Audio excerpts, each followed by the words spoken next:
Alright, so this is my first YouTube video, and I got inspired by one of my friends to make a YouTube video about math. So chapter 6, the section 1 is law of sines. Okay, I know it seems like a lot on this slide, but I swear I will explain everything. So think about your previous geometry class. You would solve right angles in triangles, right? And you would use the Pythagorean theorem. However, now we're introduced to things called oblique triangles, and oblique triangles do not have those right angles. So that's why you can't use the Pythagorean theorem. So you would use the law of sines or law of cosines to solve for these triangles. The sections 1 video is involving the law of sines, and you would use the law of sines whenever you have an angle with angle side or angle side angle and side angle. My next video is going to be about the law of cosines, and that's when you use side angle side. Side, obviously everybody's favorite one. I know it was my favorite one. Okay, so I also drew a standard picture of how you would draw your triangles, because drawing triangles, I know it seems like for every class they always say to draw a diagram, but it really does help. So your standard form of a diagram of a triangle would be your angle A on the left side. And then angle B is on your right side. And then all the way on the top is going to be angle C. And they're all denoted by a special color. So angle A is blue in this case. And opposite from your angle is always your side. So I have the capital A to the left. Then opposite from that is side A. Then to the right I have B. And then to the opposite of that is lowercase b, which is the side of B. And then all the way on the top I have angle C. And opposite from that is angle C. An easy trick to memorize how to draw the standard form. I'm not sure if it's gonna be easier or just confuse you, but I'll say it either way. Okay, so think of alphabetically. A comes before B, right? So you're gonna draw your triangle A on the left side because A comes before B. And then you have A on the left, then B on the right, and then C all the way on the top. Simple? I don't know. You decide for yourself. Okay. So, now you have the actual formulas. Everybody loves memorizing formulas. I know I've stayed up to 2 memorizing formulas. But these formulas are actually easy for the most part. They're basically alphabetical order. A over sine A equals B over sine B equals C over sine C. And the ones on the left are whenever you want to find a side in your triangle. Remember, oblique triangles, no right angles. And then you simply use the reciprocal form of these formulas if you want to find the angle. So sine A over A equals sine B over B equals sine C over C. These formulas have to be my favorite, and I'm pretty sure they're going to be your favorite too because they don't have that much memorization to them. It's really simple if you just look at them a couple of times.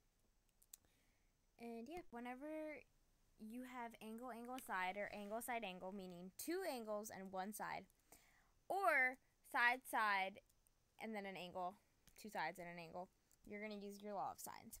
So example 1 is focused on angle side, meaning you have 2 angles and 1 side. So for this example, they give you C equals 102.3 degrees and B equals 28.7 degrees. So those are your 2 angles right there. You automatically know you have 2 angles. So you have an angle side / angle side angle triangle. And you also know that B is 27.4 feet, which is your 1 side. Now here's a question. Step 1, I know all teachers always tell you to draw a diagram. It's for every class you need to draw a diagram, but for these type of problems it really does help. So step 1 is draw your triangle. As you can see on the lower left side of this slide, I already drew my triangle. Remember that trick I said of a standard triangle, how to draw it? A is on the left because A comes before B alphabetical wise. So A on your left, B on your right, C on the top. And then you have the lowercase version of each of those letters opposite from the angles. So in step 2, solve for your third angle. Okay, they already gave you 2 angles in your angle side problem. They gave you 102.3 degrees and 28.7 degrees. From prior knowledge, you already know that all triangles add up to 180 degrees. So you add up the 2 angles they gave you, and that's 131 degrees, and then you subtract that from 180, and we get 49. So that means our missing angle is 49 degrees, meaning angle A is 49 degrees. So we already have what angle A is now. So finally, we just need to figure out what the other two sides are equal to.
Alright, so finally step 3, as I have boxed up.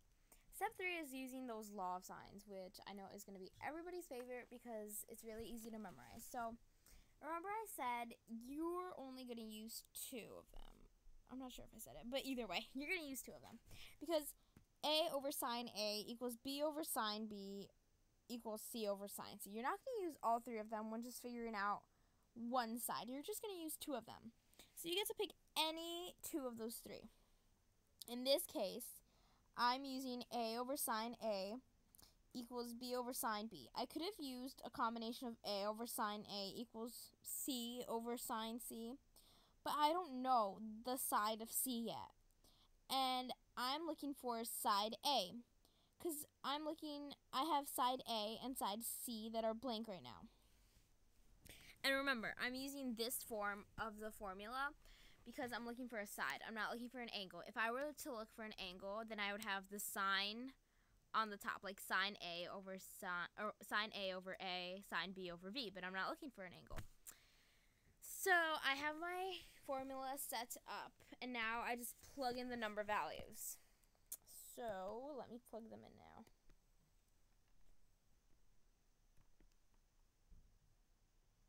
Are you shitting me?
Okay, so I've plugged in my values and I'm finding A. Wow, I said that weird. Okay. I plugged in my values and I'm finding side A because I don't know what that is. But I know sine A equals sine of 49 degrees. I know that side B equals 27.4, and I know that sine B is sine equals sine 28.7 degrees. Okay. So everybody knows from Algebra 1, you want to isolate your variable. So I'm going to multiply both sides by sine of 49 degrees, which I will do so right now.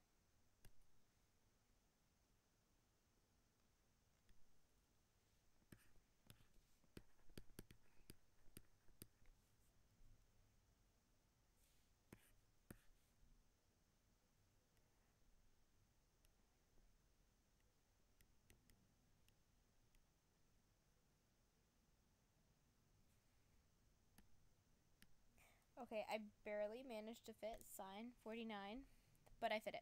Okay, so now A is on its own.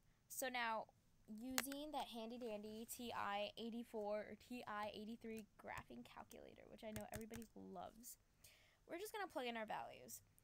And an important thing, which I will write down right now, you always want to make sure that your calculator mode is in degrees, not radians, because you will get some answer that's like completely off. Trust me, I would know. So you want to make sure your mode is in degrees. I'm going to write that down right now.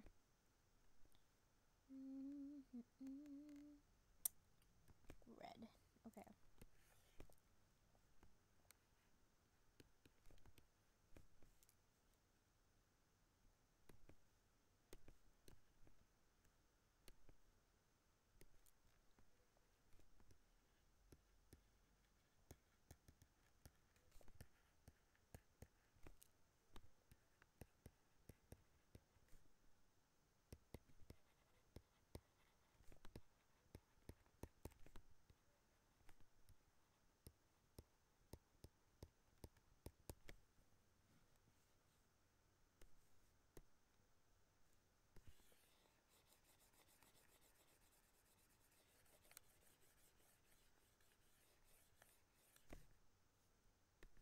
Alrighty. So yeah, your mode must be degrees or else it's not going to work. So now I'm going to plug in my values right now. You could do it. Get your calculator. 27.4 divided by the sine of 28.7 degrees multiplied by the sine of 49 degrees. Just going to wait for everybody to do it. Okay, after clicking enter, you should get 43.0612, and then it goes on and on. But usually you want to round it to 2 decimal places, so we're going to round it to 43.06. So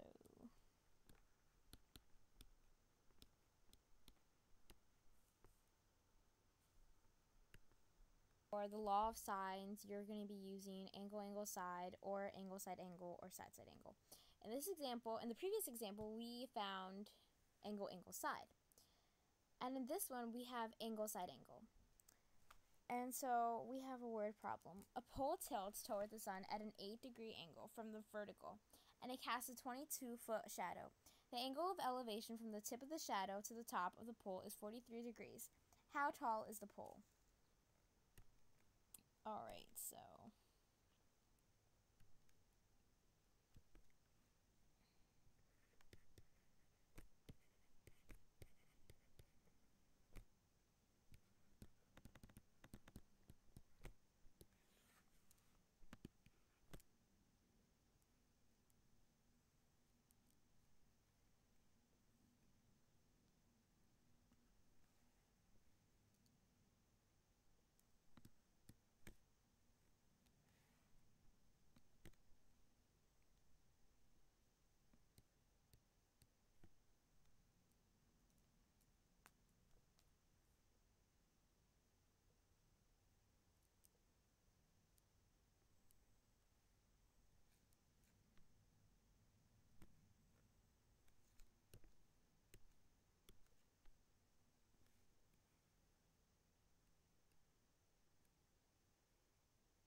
Alright, so as I said before, step 1, draw that picture, draw that diagram, whatever you want to call it. So we have that it casts a shadow of a 22-foot shadow. So something like to memorize, it's like, I don't know, to help you with these word problems, if it says that something's casting a certain amount of like foot in shadow, that's usually on the ground level. So that's why if you picture this, you see that blue thing is your pole, like it's my pole, and that's how I drew it. So I don't know if it looks like a pole to you, but that is the pole. So meaning 22 is my ground level. If you're standing up, like you sometimes see your shadow, and it's a shadow on the ground. So if you're casting a shadow, a certain amount of like foot shadow, that shadow is on the ground. So since we know that it's casting a 22-foot shadow, we automatically know that that number they give you is the number you're going to put on the bottom one, your bottom side, ground level side. And then your angle of elevation is always that bottom angle. So we know that the pole is tilting 8 degrees from the vertical. Vertical is a straight line vertically, right? LOLs. Vertically. And then 8 degrees away from that vertical, which is why I have 8 degrees in between that pole and my vertical. Remember, that vertical line is forming a right angle with my horizontal line. So let me write that in. Right here, 90 degrees. Yeah? Hey.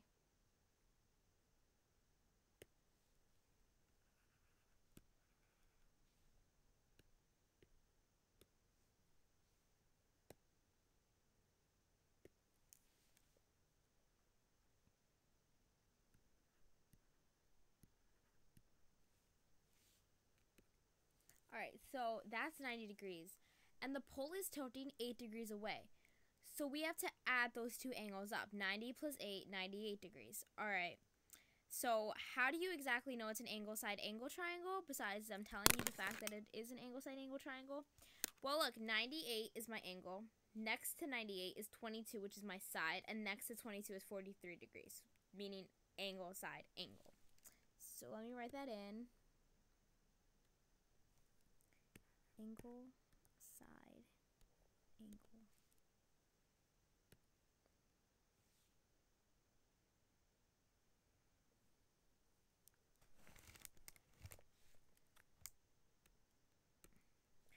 So there we go, angle side angle. And now step 2 would be finding that third angle because they already give you 2 angles. So let me do that.